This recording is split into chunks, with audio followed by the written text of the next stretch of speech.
কি ভাইয়া, কোথায় গেছিলে? এই একটু বাজারে গিয়েছিলাম। কালকের জন্য সিঙ্গারা বানাতে হবে তো, তাই কিছু সরঞ্জাম কিনতে গেছিলাম। ও আচ্ছা। হ্যাঁ দাদা, তা তুমি কোথায় যাচ্ছ? এই একটু মাঠের দিকে যাচ্ছি। ও আচ্ছা, বেশ, যাও তাহলে। পরে কথা বলবো।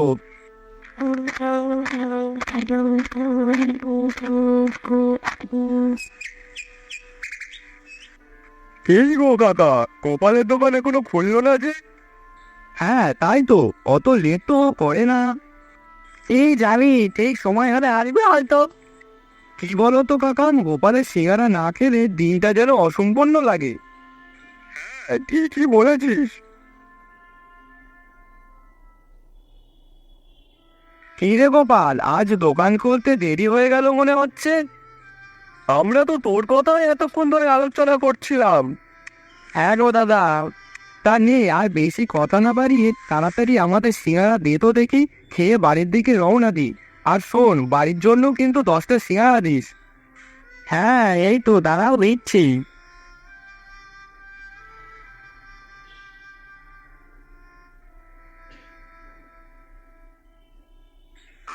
গোপাল, কি বলবো, তোর হাতে সিঙ্গারা যতক্ষণ না পর্যন্ত আমাদের খাওয়া হচ্ছে, ততক্ষণ পর্যন্ত যেন মনটা ভালো হয়ই না। ঠিক বলেছিস। হা হা হা, তোমাদের এত ভালোবাসা পাই আর প্রশংসা পাই বলেই তো আমি বেশি করে সিঙ্গারা বানাই। কাকু কাকু, আমাকে 3টে সিঙ্গারা দাও না। দিচ্ছি। কাকু, কত হয়েছে? 21 টাকা।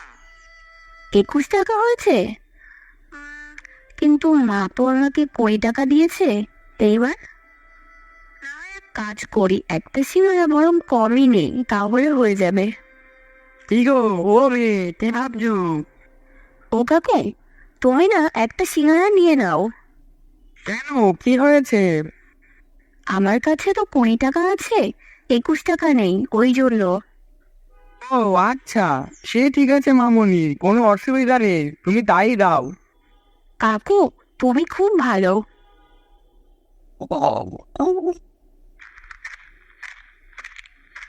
নাও, এবার গরম গরম সিঙ্গারার সাথে গরম গরম চা খাও তো দেখি। কাকা, তোমার হাতে চার সাথে গোপালের সিঙ্গারা, এই দুটোর জন্য পুরো বিকেল থেকে সন্ধ্যাটা যেন জমে ওঠে।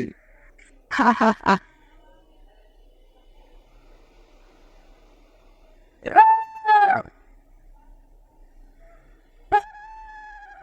কি গো, আজ কেমন বিক্রি হলো? এটা আবার শুনতে হয়? জানো না, আমার শীত কত নাম, সবাই খেতে আসে। হ্যাঁ, তাও তো ঠিক। জানো গিন্নি, আজ দোকানে একটা বাচ্চা মেয়ে এসেছিল, কিন্তু ওর কাছে 20 টাকা ছিল, আর সিঙ্গারার দাম হয়েছিল 21 টাকা। তাই সে মেয়েটা বলে কি না, আপু আমার কাছে টাকা নেই, তাই তুমি একটা সিঙ্গারা কম দাও। হা হা হা। ও আচ্ছা, তো তুমি কি করলে? আমিও আর কি করি, ওর মুখের দিক তাকিয়ে 20 টাকায় সিঙ্গারাটা দিয়ে দিলাম। বাহ, বেশ ভালো তো। তুমি ওই করো, আর এদিকে আমাদের লস হোক আর কি। আরে গিন্নি, কিসের লস, 1 টাকাই তো। সেই, চলো খেতে চলো, অনেক রাত হয়েছে। Ora nitte voi ne sapete. Again, so. Which you buy it. গিন্নি, ও গিন্নি।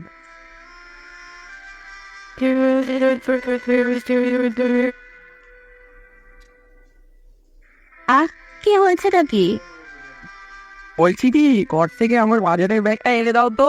আর শুনো, ঘরের খাটের তোষকের নিচে দেখো টাকা আছে, ওখান থেকে কিছু টাকাও এনে দাও। আচ্ছা, দিচ্ছি। এই নাও, ধরো। টাকাটা কই? ওই ব্যাগের মধ্যেই আছে। আচ্ছা বেশ, আসলাম তাহলে। ঠিক আছে, যাও। আর শোনো, বাজারে গিয়ে যেন আর বেশি দেরি করো না। বাড়িতে অনেক কাজ পড়ে আছে।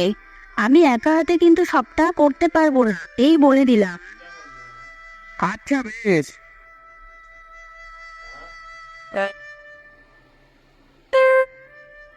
Papa, give me that look. Show your ass.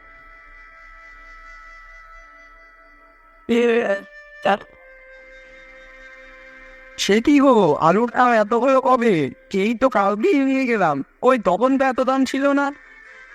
বাবুজি, রাত গয়া বাদ গয়া, এখন যদি দামটা বেড়ে যায় তাহলে আমাদের তো কিছু করার নাই। যেহেতু এত দাম হলে কি করে ব্যবসা করবো? কিছু করার নাই বাবু, আমাদেরই তাই বেশি দামে কেনা। আচ্ছা বেশ, আপনি একটা কাজ করুন, 1 কিলোই দিন।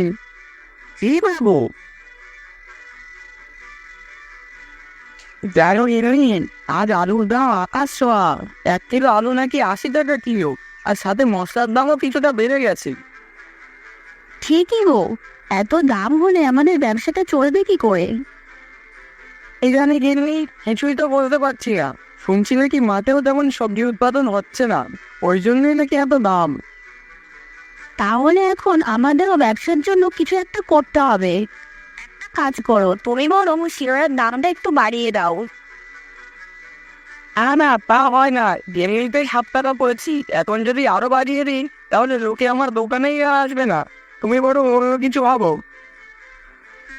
তাহলে না তুমি একটা কাজ করো, সব টাটকা টাটকা সবজি না দিয়ে বরং তার বদলে তার সঙ্গে কিছু বাসি সবজি ও তেল মশলা ব্যবহার করো, তাতে তেমন কেউ বুঝতে পারবে না। ঠিক বলেছো, চলো গিয়ে রান্নাটা সেরে ফেলি।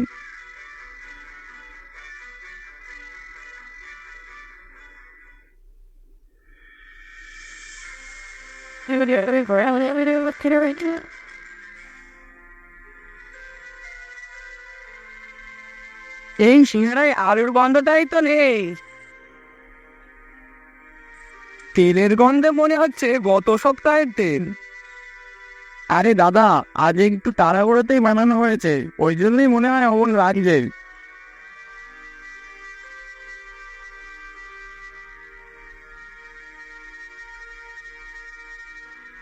গোপাল, তুই আগের দিন সিঙ্গারাতে কি মিশিয়েছিলিস? সত্যি করে বলবি কিন্তু। কই দাদা, আমি তো কিছুই মেশাইনি। কেন, অরে কি হয়েছে? আর বলবেন না কাকা, কাল গোপালের কাছ থেকে 2টো সিঙ্গারা নিয়ে গেছিলাম ছেলে মেয়ের জন্য। এখন তারা সেটা খাওয়ার পর থেকেই পেটে ব্যথা আর বমি করছে। হ্যাঁ, ওই জন্যই সিঙ্গারা দিয়ে এমন গন্ধ বেরোচ্ছে, আর খেতেও কেমন একটা লাগছে। নিশ্চয় গোপাল কিছু না কিছু নিশ্চয়ই মিশিয়েছে। না না, আরে কি মেশাবো, তোমরাই বলো। এতদিন আমি কোনো কিছু করেছি যাতে তোমাদের ক্ষতি হয়? না করিসি, তবে এখন করেছি। শোন, আমার ছেলে মেয়ের যদি কিছু হয় না, তখন তোকে কিন্তু আমি ছেড়ে কথা বলবো না, পুলিশে হাতে দেবো, এই বলে দিলাম। না না দাদা, অমনটা করবেন না। আসলে বাজারে আলু আর মশলার দাম অনেক বেড়ে গেছিল তো, তাই আমার ঘরে থাকা কিছু পুরনো সবজি ও মশলা ব্যবহার করেছি। ছি গোপাল, শেষে কিনা তুমি এই কাজ করলে? যে লাভের জন্য অন্যের ক্ষতি, ছি ছি ছি ছি ছি।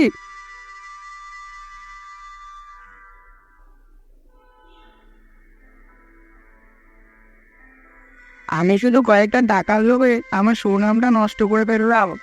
যা, লোভে বসে যা বই করার তা তো করেই ফেলেছি, কিন্তু এখন আর সেটা করলে হবে না। আমার আগের মতো আবার মানুষের বিশ্বাস অর্জন করতে হবে। এবার থেকে আমি সব আগের মতো ভালো মশলা দিয়েই বানাবো।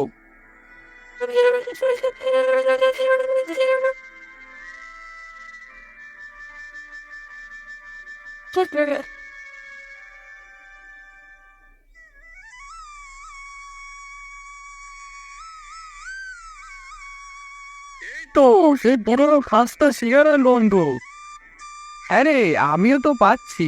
আমার মনে হয় গোপালটা নিজের ভুলটা বুঝতে পেরেছে, ওই জন্যই আবার আগের মতো ভালো সিঙ্গারা বানিয়েছে। চল তো যাই, গিয়ে দেখি কেমন সিঙ্গারা বানিয়েছে। কিরে গোপাল, এবার তো সে আগের মতোই গন্ধ বেরোচ্ছে। মনে হয় নিজের ভুলটা নিজেই বুঝতে পেরেছিস। হ্যাঁ দাদা। তাহলে আর দেরি কিসের, এ দেখে 2টো সিঙ্গারা খাই, একটু অনেকদিন খাই না।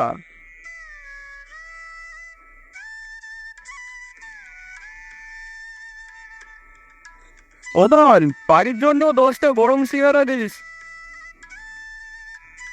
হ্যাঁ, আমারও। দাদা অবশ্যই।